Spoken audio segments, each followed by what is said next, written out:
Well, hey, everybody. My name is Eric Dewar. I'm Associate Professor of Biology at Suffolk University in Boston, and I'm here with some honor students from my class called Humans and the Evolutionary Perspective. And we're going to talk about some ideas in a book that we read called Behave, the Biology of Humans at our Best and Worst by Robert Sapolsky. I'm not going to talk about the whole book. We don't have that much time, but we're going to talk about some of the ideas that we thought were interesting for us to poke about, like why we are the way that we are. So, but anyway, here we'll introduce the other players too. Right. Hello, my name is Amilcar and I'm a pure math major. Hi, I'm Natasha Powell and I'm a psych major. All right. So, one of the things, you know who I hate? Emerson College people. That's for anybody who's watching this later, I don't really hate Emerson College people. It's just that's kind of a thing at Suffolk. Why is it a thing? Why is it so easy for people to adopt postures of like us versus them? I feel like in essence, that probably has to do with making like certain social dynamics like that like a little easier on certain people. Like instead of thinking of every single person like at Emerson College, for example, like it's probably easier to think of like the entire college as just like one like solitary figure. Same thing with us, right? We don't want to like think of every single person we know. We'd rather think of everyone that we know as just one group, right? And then adding on to that, I think that there is a difference in identity. So then you're able to be like, I'm a Suffolk student, but they're an Emerson student, and that's a very distinct difference between the two of us. And for that reason, like, they have their own characteristics that made them choose Emerson, and I chose Suffolk, so there must be an inherent difference between the two of us. Okay, but we're all members of like nested kinds of us's and them's. So if you and a bunch of people from Emerson all went to a Red Sox game and a third of the stadium's there in Yankees caps, then does it matter that do you have the same us in that case? Probably not. Yeah, no, I'd say probably not.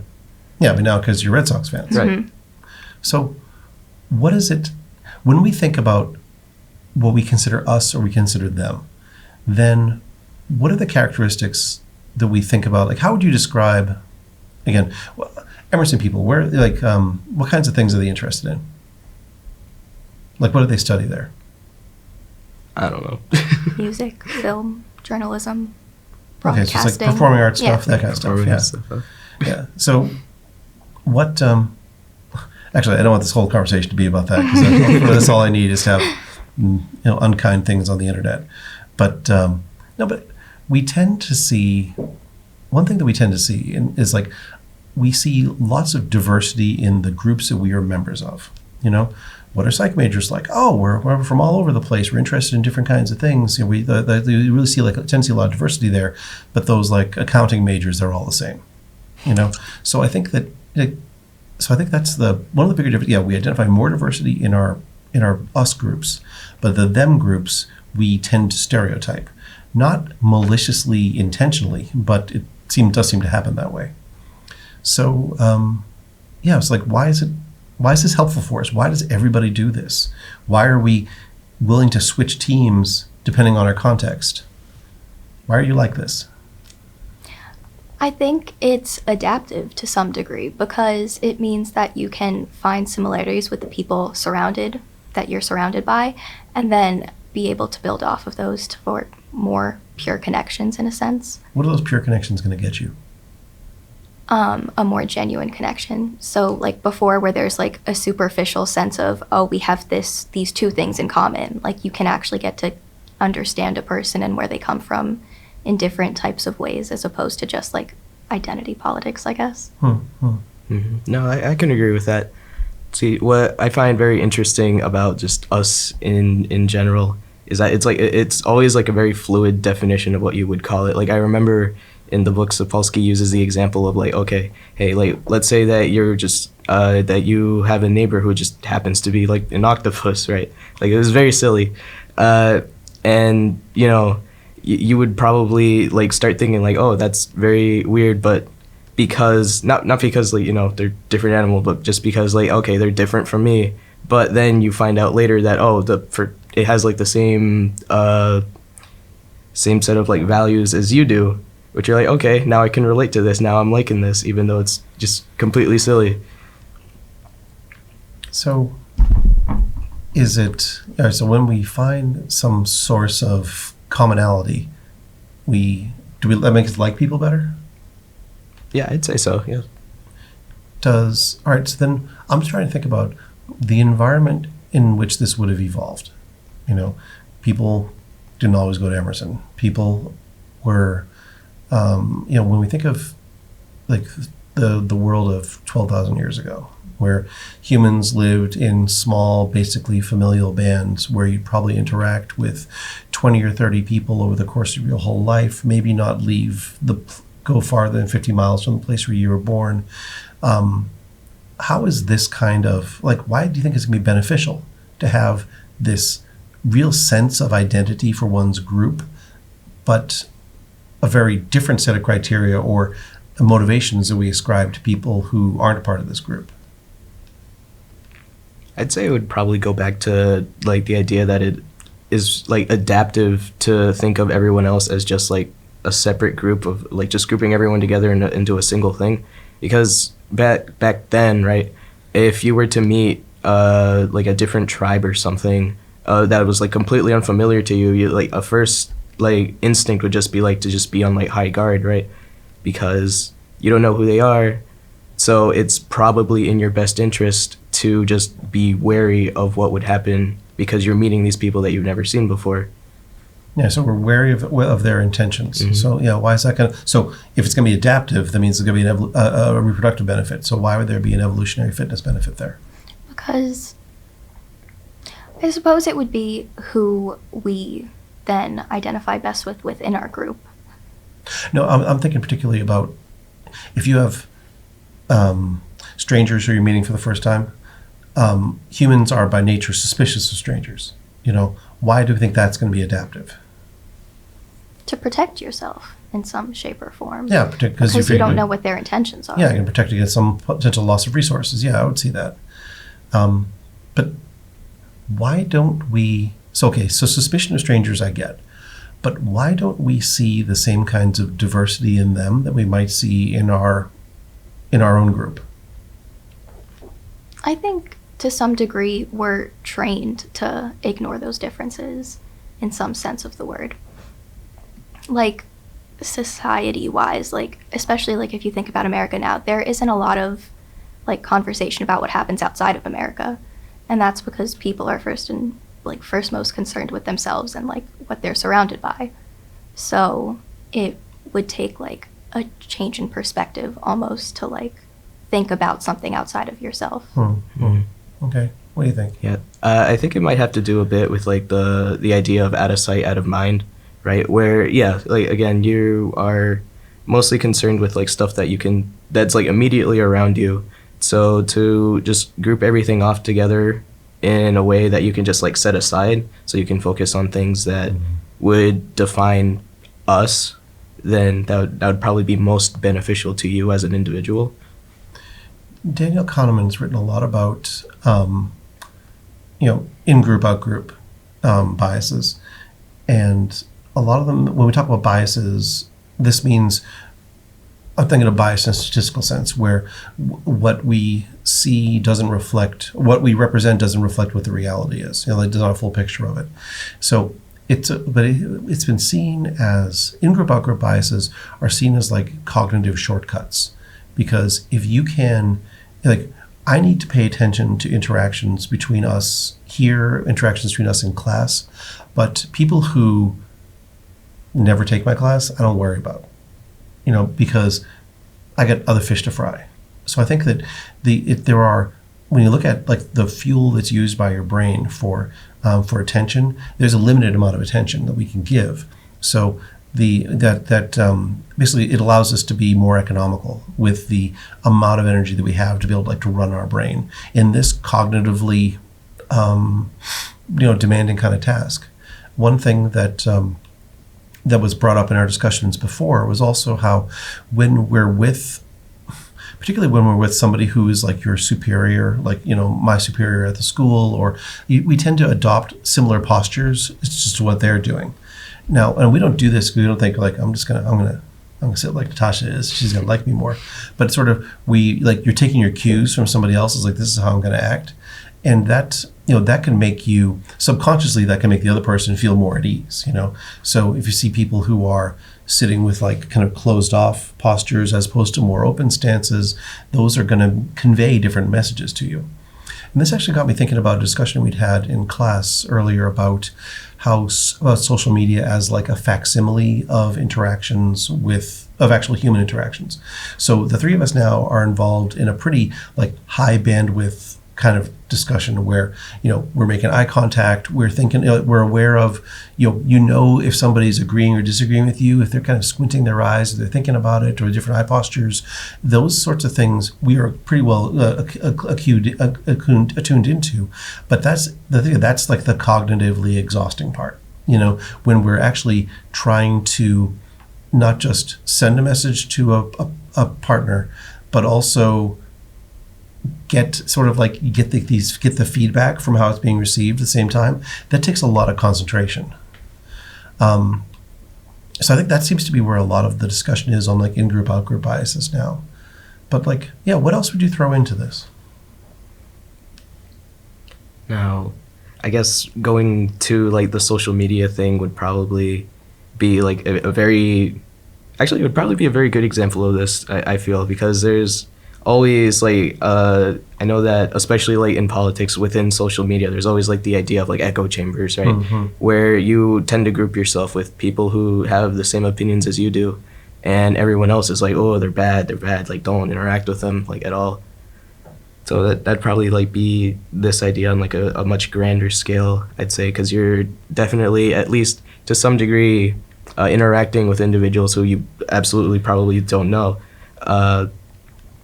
So that there is that. Yeah, so echo chambers on the right and left. What do you think? I think that's really interesting because we have the tendency to faction off even over social media.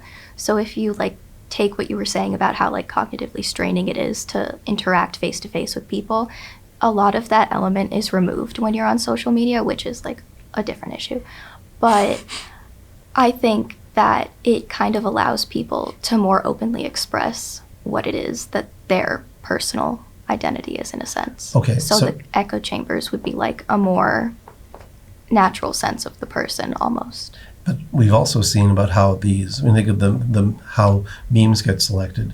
The ones that are further and further to the right or to the left are going to be the ones that like the true believers believe, as opposed to that dilettante-ish kind of approach that the middle has.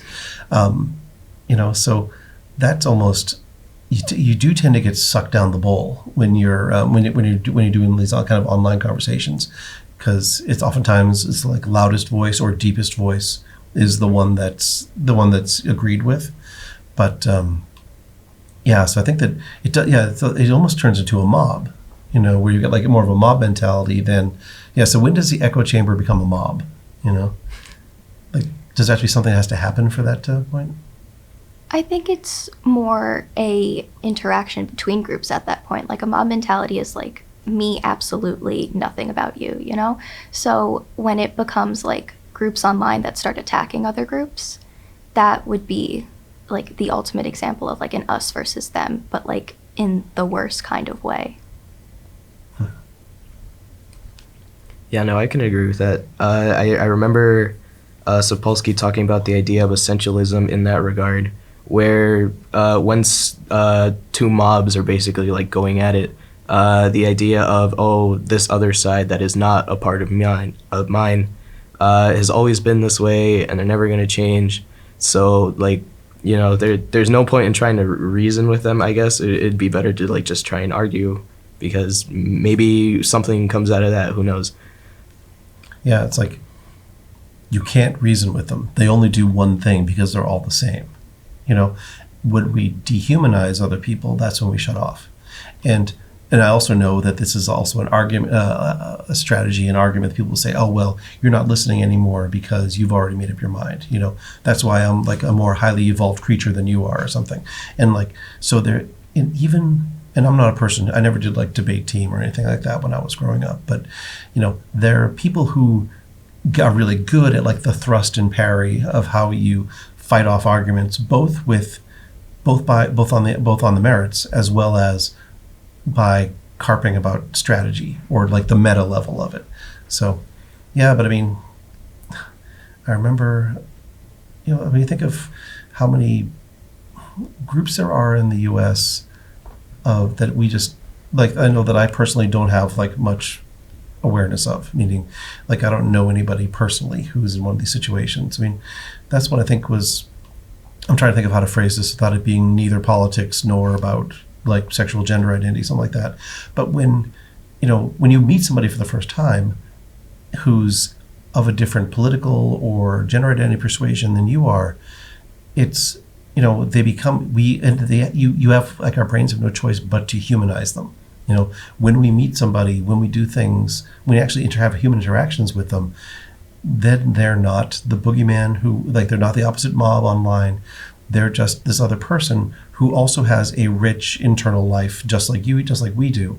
I think, like, that's the struggle. That's the struggle of trying of being in society, because, like, we got to live with these people. I mean, remember, like, when after the, I think that's one of the biggest take homes I have about politics is, like, I got to remember, like, we all got to live with these people, and there are other people that we each have, like, our own, like, opposite number of somebody who we might not think we agree with on the first, like, at the beginning, but we all got to be rowing in the same direction. At least I think. Yeah. What else would we throw into the pile here about us and them? There's something that I've been wondering a little bit, and it probably has to do with, like, the discussion that you had beforehand. Beforehand, we were talking about, thinking of, like, free will and altruism, neuroscience, and the criminal justice system. I was wondering if egoism would be, or, well, other way around, if us is a form of egoism where, it's like the complete opposite of altruism, where we're doing something for us before we think about anyone else. In that case, then, like, what would them be, I guess?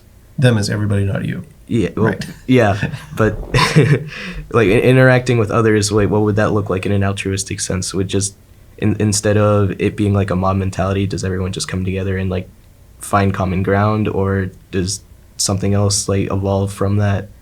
What do you think first, Tosh? I don't really have an answer to that, but I think it's really interesting because there's a sense of, like, I'm right, you're wrong inherently in anything that you're doing because you've picked it, so you believe in it. So there's a sense of, yes, it's me versus them or us versus them, but I think a lot of times it's, like you were saying, if you meet one person, like, you can humanize almost an entire group. Like, I think that was mentioned in the book as well, that, like, just meeting one person could change an entire person's perspective on a them. So I think that we have, like, the capability to change that. So it may not be, like, all the egoism that we think it is. Yeah. I don't think the answer is monolithic. I don't know how it scales. We can have one-on-one interactions, we can have small group interactions, but how it amps up when we're looking at social media or if we're looking at politics, then the one-on-one solutions don't scale. We can't do that anymore. But I always think of how, and I feel like I say all the time with you guys in class, we become so attuned to our sense organs giving us a true vision of what the world is like that there just comes a point where you just can't see everybody. It's like I says, some of these things are limited by, like, our limits of our perception. Or if we see something on television, we assume that's a fair point of view of what's in the world, whether it is or not. So I think the solutions are similarly going to vary. Yeah. And then going off of that, I kind of had a similar point, like, off of the last discussion regarding free will and how our us is actually, like, free. So is that an inherent sense of, like, also what we're surrounded with in society, as was said earlier, or is our choosing of us and, like, alienating of them something that we choose to do ourselves? I think of the old pastor at our church who, when he moved to Boston, decided he was going to be a Red Sox fan. So I think that there's an aspect to, and some of it's, like, aspirational, too. We decide, we talk about ourselves as being scholars, or we think of ourselves as, when I was in college, my my biology advisor asked my class I was in if we thought we were scientists, and nobody in the class said yes. This was like junior and senior biology majors, and the reason was because we didn't, we just like no, that's like what grown-ups do, But I think that part of, so this is about decision about when are you a member of a group or not. Some of these things we decide because it's things that we aspire to do, and having the agency to be able to pick what you want your group identity to be has effects. Basically means you're going to have to make other choices with the way that you behave, the things that you decide you're interested in. So yeah, I don't think us versus them is like inborn. I think us versus them, there's a certain, some of it is you are presented with parents, you are presented with siblings and cousins, but your friends are like the first voluntary relationships a child makes. So so how you identify with your friend group versus people who aren't your friends, it could be as, for a child, this is easy as someone who's your friend versus somebody who you don't know yet. But so maybe there's a place for agency in this too. But I think the cognitive shortcut's a big part of like why we see it so universally in people. This is fun. All right, I'm mindful of the hour though, so I'm afraid we have to go. But good job, guys, and thanks everybody for listening. Say goodbye. Thank you. Yeah, thank you. Goodbye.